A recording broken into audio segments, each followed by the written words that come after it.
দর্শক অনেক রকম মন্তব্য করেছেন। আমি আসলে মোবাইল ফোনে মন্তব্য দেখতে থাকি, আমার খুবই ভালো লাগে, আমি খুবই সম্মান করি আমাদের দর্শকরা মন্তব্য করেছে। যে মন্তব্যটি আমার খুব দৃষ্টি আকর্ষণ করেছে সেটি হচ্ছে যে খালেদ মহিউদ্দিন সে ইদানিং আওয়ামী লীগের সাধারণ সম্পাদকের মতো কথা বলে।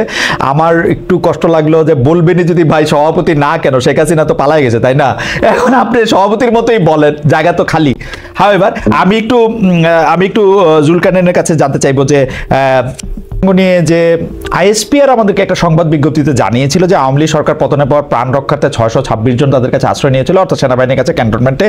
তারা কে কোথায় এই নিয়ে বিস্তারিত খবর আর আমরা পাই নাই। আমরা আইএসপিআরকে আর জিজ্ঞেসও করতে পারি নাই যে ভাই 626 জনের তোমরা একটা তালিকা করছো কিনা, কোনোদিন আমাদেরকে দিবা কিনা, তাদের কয়জনকে তোমরা রাখছো, কয়জনকে ছাড়ছো। এইরকম আওয়ামী লীগ মন্ত্রী এমপিদের কেউ কারাগারে, 1-2 জন জামিন পাইছেন, কারো হদিস নাই, এই কারা আবার বিদেশে। এই পিক এন্ড চুজটা আসলে কেমনে হইলো? মানে আমি একটা স্পেসিফিক উদাহরণ দিয়ে, আমরা শুনেছিলাম যে ডক্টর আওয়ামী লীগের পররাষ্ট্রমন্ত্রীটা ডক্টর হাসান মাহমুদ এবং জুনাইদ আহমেদ পলক তারা বিমানবন্দর থেকে গ্রেফতার হয়েছেন, কিন্তু পরে আমরা পলককে কারাগারে দেখেছি, আর হাসান মাহমুদ বেলজিয়ামে বসে আমাদের সবার জন্য ওয়াচ করছেন, বানিয়ে দিচ্ছেন, কি কি করতে হবে না করতে হবে বলতেছেন। এটা কেমনে হইলো আসলে? খালেদ ভাই, এই জিনিসটা আসলে আমি নিজেও এটা জেনেছি বেশ কিছুদিন আগে, এবং বাট আমি এটা শেয়ার করতে ভুলে গিয়েছি। গুড যে আপনি আমাকে এটা মনে করিয়েছেন। আমি সেনাবাহিনীর বেশ কিছু জায়গাতে কথা বলেছি এবং বেশ নির্ভরযোগ্য কর্মকর্তাদের সাথে কথা বলেছি, এবং আমি যে জানতে পেরেছি তা হলো যে এই যে 600 জনের কথা অ্যাকচুয়ালি বলা হচ্ছে, 600 জনের মধ্যে আসলে সমাজের বিভিন্ন স্তরের লোকজন ছিলেন। কেউ হয়তো সরকারি ডাক্তার ছিলেন, কেউ হয়তো পুলিশ কর্মকর্তা ছিলেন, কেউ হয়তো পুলিশের এসপি ছিলেন, কেউ হয়তো ম্যাজিস্ট্রেট ছিলেন, কোন হাইকোর্টের জাজ ছিলেন, সুপ্রিম কোর্টের জাজ ছিলেন, এমপি ছিলেন, 2-1 জন বেশ কয়েকজন মন্ত্রীও এটার মধ্যে ছিলেন, ফরেন ডিপ্লোমেটের ফ্যামিলি ছিল। এরকম সমাজের বিভিন্ন জায়গা থেকে লোকজন আসছে যাদেরকে সেনাবাহিনীর বিভিন্ন জায়গাতে সেনাবাহিনীর আপনার আশ্রয় দেওয়া হয়েছিল, এবং যখন সিচুয়েশন নর্মাল হয়ে যায় তখন তাদেরকে ছেড়ে দেওয়া হয়। এখানে আপনার রাজনৈতিক বেশ কিছু লোকজন এখানে ছিল। আমি তাদেরকে জিজ্ঞেস করেছি যে এদেরকে আপনারা কেন সেভ করা হয়েছে। আমাকে উত্তরটা আসলে দেওয়া হয়েছিল যে যান বাঁচানো ফরজ। আমরা জানতাম যে যদি এই লোকগুলোকে ছেড়ে দেওয়া হয় then they will be beaten to death. আমি যান বাঁচানো তো মানে নিজেরটা বাঁচানো ফরজ না, আরেকজনের যান বাঁচানো ফরজ। আমাকে তারা এটা বলল যে আপনি একটা সোলজার, আপনি যদি আরেকজনের যান বাঁচানো ফরজ মনে করেন তাহলে কেমনি কি? আমি মনে করি না, আমাকে এটা বলা হয়েছে যে তারা ওদের প্রাণ রক্ষা করার জন্য এই কাজটা করেছেন, বাট এইটার সংখ্যা আসলে খুব বেশি না, এটার সংখ্যা খুব কম। কিন্তু আরেকটা জিনিস আমি আপনাকে বলি, যেটা আমি জেনেছি যে শেখ হাসিনা যখন দেশ ছেড়ে চলে যান, উনি যে দেশ ছেড়ে চলে যাবেন এই জিনিসটা আসলে একেবারেই অপ্রত্যাশিত ছিল। এটা এবং এটা আগে থেকে কোন রকম পরিকল্পনা করা হয় নাই। সো উনি যখন দেশ ছেড়ে চলে যান তখন আওয়ামী লীগের নেতৃত্বের বিভিন্ন লোকজন বিভিন্ন দিকে আপনার ছড়াছিড়ায় গেছেন। বেশ বড় একটা অংশ আপনার ভারতে চলে গেছে, তারা এখনো কলকাতায় অবস্থান করতেছে, ইন্ডিয়ার বেশ কিছু হোটেলে।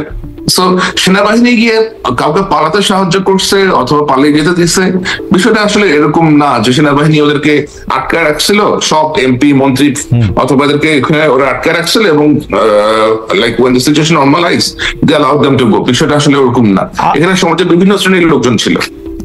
না, সেটা ঠিক আছে, জাস্ট এইটা জানা যে সেনাবাহিনী এর মধ্যে থেকে আসলে পিক এন্ড চুজ করছে কিনা। সেনাবাহিনী হোক, এখন যারা রাষ্ট্র ক্ষমতায় আছে, অর্থাৎ হাসান মাহমুদকে ছেড়ে দেই কারণ হাসান মাহমুদ আমাদের কিছু একটা উপকার করছেন বা করবেন, পলককে ধরে করছে কিনা ওরকম কিছু হয়েছে বলে আমি শুনি নাই। যেটা হয়েছে যে যারা ক্যান্টনমেন্টে গেছেন, অ্যাপ্রোচ করছেন, ফর এক্সাম্পল আপনার আত্মীয় স্বজন আছে, আপনি হয়তো আর্মিতে চাকরি করেন, আপনি ধানমন্ডিতে থাকতেছেন, আপনি ওখানে গেছেন যে আমাকে একটু শেল্টার দেন, আপনাদের এখানে আমাদের ওখানে অনেক অ্যাটাক হচ্ছে, আপনি তাকে শেল্টার দিয়েছেন। এরকম আর আমাদের তো এরকম অনেকের আত্মীয় স্বজন থাকে আপনার ঢাকা শহরে, রাইট? এবং আমরা সবার আত্মীয় আসলে, মানে সেনাবাহিনী আমাদের সবারই বন্ধু আত্মীয় সব জায়গাতেই আছে, সবারই আত্মীয় স্বজন থাকে। এই যে বিভিন্ন এলাকায় বাংলাদেশি বয়কট বা বাংলাদেশি পণ্য বয়কটের ঘোষণা দেখা যাচ্ছে ত্রিপুরা, পশ্চিমবঙ্গ সহ ভারতের বিভিন্ন এলাকায়, এইটার ক্ষেত্রে আপনি একটু যদি ছোট করে বলেন যে এটার ক্ষেত্রে সাধারণ মানুষের বা আপনি যাদের সাথে মেশেন তাদের মনোভাবটা আসলে কি? মানে আপনি দেখেন যে ভারতীয় লোকজন খুশি যে হ্যাঁ বাংলাদেশের লোকজন যদি না আসে তাহলে সেটা ভালো? দেখুন, এটা তো দুটো দিক রয়েছে। প্রথমত আপনি জানেন যে কলকাতায় নিউ মার্কেট এলাকা বলে একটি এলাকা রয়েছে, ধর্মতলার খুব কাছেই। যেখানে প্রচুর সংখ্যক বাংলাদেশি মানুষজন তারা আসেন, তারা থাকেন, সেই সব হোটেলে খাওয়া দাওয়া করেন। এবং আমি এটাও দেখেছি যে একই হোটেলে ভারত এবং বাংলাদেশ দুটো পতাকা পাশাপাশি আঁকা। এই অঞ্চলের যারা ব্যবসায়ী তাদের অনেকেই কিন্তু এই ধরনের বাংলাদেশিদেরকে ভিসা না দেওয়ার বা বাংলাদেশিদেরকে আসতে না দেওয়ার যে সমস্ত কথাবার্তা বলা হচ্ছে তারা সেগুলির পক্ষে নয়। আবার যেটা আমি বললাম আপনাকে যে একটু আগেই, যে গত কয়েকদিনে ভারতবর্ষের বিপুল অংশের মানুষের মধ্যে বাংলাদেশ সম্পর্কে দুটো কারণে কিছু ঘটনা সত্যি ঘটছে এবং কিছু অতিরঞ্জন, সব মিলিয়ে এক ধরনের বিদ্বেষের মনোভাব ডেফিনেটলি গড়ে উঠেছে, এবং যার ফলে বাংলাদেশ বিরোধিতাটা কিন্তু একটা বিপুল জায়গায় পৌঁছে গিয়েছে। এবং আপনি নিশ্চয়ই খেয়াল করেছেন খালেদ ভাই, আমাদের বেশ কিছু জনপ্রিয় মিডিয়ায় বেশ কিছু বাংলাদেশ ফেরত ভারতীয়দেরকে তাদের বাইট শোনানো হয়েছে, তাদেরকে দেখানো হয়েছে, তাদের কয়েকজনকে আমিও মিট করেছি, যারা বলছেন যে বাংলাদেশে থাকাকালীন তাদের কিছু খারাপ অভিজ্ঞতা হয়েছে, তাদেরকে হেনস্থা হতে হয়েছে। এই ধরনের নিউজ যেহেতু ব্যাপকভাবে মেইনস্ট্রিম মিডিয়ায় ছড়ানো হচ্ছে, আমার মনে হয় আপনি ঠিকই বলেছেন, কিন্তু আমি এটা খেয়াল করি যে গত 10-12 বছর ধরে ভারতীয় মিডিয়া, প্রথমে এটা ক্রিকেট দিয়ে শুরু হয়েছে, তারপরে নায়ক নায়িকা দিয়ে, একটি বাংলাদেশি নায়ক নায়িকা সেলিব্রিটির নাম ভারতীয় পত্রপত্রিকায় ঠিক বানানো লেখা হয় না, তাদেরকে আসলে ঠিক জায়গাটা দেওয়া হয় না, ক্রিকেটকে ঘিরে একটা অদ্ভুত জিনিস তৈরি হয়েছে। এটা কিন্তু আজকে না, কয়েকবার চীনে বাংলাদেশের প্রধানমন্ত্রী সফর করতে গিয়েছেন, আনন্দবাজার লিখেছে চীনের দুয়ারে ধর্ণা টাইপের বাংলা, আমি বুঝি না এগুলা। তো এগুলি কিন্তু আজকে না, এটা 5-7-10 বছরে তৈরি হয়েছে। কিন্তু আমার কাছে যেটি প্রশ্ন সেটি হলো যে, আপনার কাছে যেটি প্রশ্ন সেটি হলো যে, মানে এই বিদ্বেষটার ব্যাপারটা কি এই সরকার, মানে হাসিনা সরকার চলে যাওয়ার পরে অনেক বেশি পরিমাণে বেড়েছে কিনা, মানে এটা কি গত 10 বছরে ভারতবর্ষে এবং পশ্চিমবঙ্গে, বিশেষ করে গত 8 বছরে, মানে 2016 সালের বিধানসভা নির্বাচনের পরে বা 2018 সালের পঞ্চায়েত নির্বাচনের পরে, যখন বাম এবং কংগ্রেসের শক্তি একেবারেই তলানিতে গিয়ে ঠেকলো এবং ভারতীয় জনতা পার্টি যখন তৃণমূল কংগ্রেসের প্রধান বিরোধী হিসেবে তার উত্থান হলো, ডেফিনেটলি তার তো একটা প্রভাব পশ্চিমবঙ্গের সমাজে পড়েইছে। এবং ক্রিকেটকে কেন্দ্র করে আপনি বলছিলেন, সেটা তো বটেই, এবং সার্বিকভাবে মুসলমান বিদ্বেষ কিন্তু একটা ব্যাপক তীব্র চেহারা নিয়েছে, এটা পশ্চিমবঙ্গেও নিয়েছে, এটা খুব দুঃখজনকভাবে। গত 5ই আগস্টের পর থেকে সেই এক ধরনের বলা যেতে পারে গণ উন্মাদনার চেহারা নিয়েছে, বা সেটাকে সংগঠিতভাবে সেই গণ উন্মাদনার চেহারা দেওয়ার চেষ্টা চলছে। ওকে, আমি একটু জুলকারনাইন আপনার কাছে আসতে চাই শেষ প্রসঙ্গ বা শেষ প্রশ্ন নিয়ে। সেটি তার আগে একজন দর্শক, মানে অনেক ইনফ্লুয়েন্সার বা অনেক বক্তা এরকমটা বলতেছেন যে ভারতের সাথে আমাদের সর্বত সম্পর্ক ছিন্ন করা উচিত, অর্থাৎ বয়কট ইন্ডিয়া করা উচিত, আমাদের বাণিজ্যিক কোনো রকম জায়গা থেকে অন্য কোনো জায়গা থেকে কোনো রকম কোনো সম্পর্কই রাখা উচিত না, এবং সেইটা করলে আমাদের জন্য ভালো হবে। জুলকারনাইন, আমি আপনার মন্তব্য একটু শুনতে চাইবো যে আপনি এরকমটা মনে করেন কিনা, বা কিরকম মনে করেন যে ভারত আর বাংলাদেশের সম্পর্ক কেমন হওয়া উচিত। আমি এইটা মাথায় রেখেই বলতেছি যে গত সরকারের সময় ভারতের সাথে বাংলাদেশের যে কূটনৈতিক সম্পর্ক ছিল, সেই কূটনৈতিক সম্পর্ক খোদ ওই সরকারের প্রধানই বলেছেন ইন্ডিয়াকে যা দিয়েছি তারা সারা জীবন তারা মনে রাখবে, আর কি দিয়েছে তারা সেটা কোনোদিন বলতে পারবে না। সো আমরা নিশ্চয়ই এরকম চাইবো না, কিন্তু কি চাই সেটাই আমরা একটু শুনতে চাই।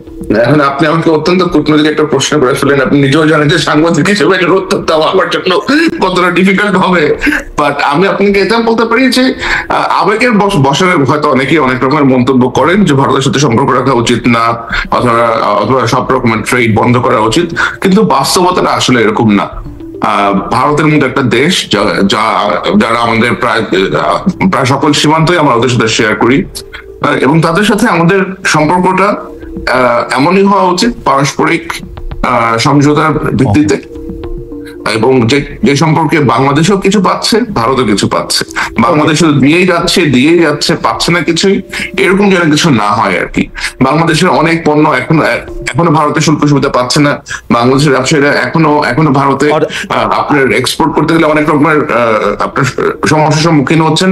সুতরাং এটা একটা সৌহার্দ্যপূর্ণ সম্পর্ক হওয়া উচিত।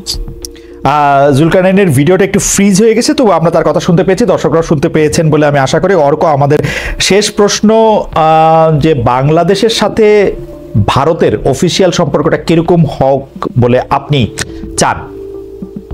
একদম সমানে সমান সম্পর্ক হওয়া উচিত, জি, সমতার ভিত্তিতে সম্পর্ক হওয়া উচিত। বাংলাদেশের সার্বভৌমত্বকে আমরা আমাদের উচিত সম্মান করা, বাংলাদেশের উচিত আমাদের সার্বভৌমত্বকে সম্মান করা, এবং এই ধরনের ঘৃণা বিদ্বেষ যেটা গত কয়েকদিন ধরে চলছে, এটা এটা যে কোনো রকম ভাবে এটার বন্ধ হওয়া উচিত। এবং আমি মনে করি যে দেখুন, মানে এখানে নিশ্চয়ই এক পক্ষের দায় বেশি, এক পক্ষের দায় কম, কিন্তু সমস্ত পক্ষই যদি খানিকটা আমরা একটু সিভিলাইজড মানুষের মতো আমরা ব্যবহার করি, আমার মনে হয় ডেফিনেটলি এই সম্পর্কের, ভারতের সঙ্গে বাংলাদেশের সম্পর্কের উন্নতি সম্ভব। অর্ক ভাদুরী, আপনাকে অনেক ধন্যবাদ। অনেক ধন্যবাদ জুলকারনাইন স্যার আপনাকেও। আপনাকে আমরা আসলে এখন আবার পরিষ্কার দেখতে পাচ্ছি, অনেকগুলি প্রশ্নের এবং অনেকগুলি বিষয় আলোচনার উঠে এসেছে আজকে জনাব জুলকারনাইন স্যার খান এবং জনাব অর্ক ভাদুরীর কথায়। সেই জন্য আমরা আপনাদেরকে ধন্যবাদ জানাই। অনেক দর্শক আসলে একসাথে আমাদের সঙ্গে ছিলেন, 12,000-এর বেশি দর্শক ছিলেন, তারা একসাথে আমাদেরকে দেখেছেন, নিশ্চয়ই পরে আরো দেখবেন। আমরা আপনাদের দুজনকে কৃতজ্ঞতা জানিয়ে দর্শক আপনাদেরকে অনেক অনেক ধন্যবাদ।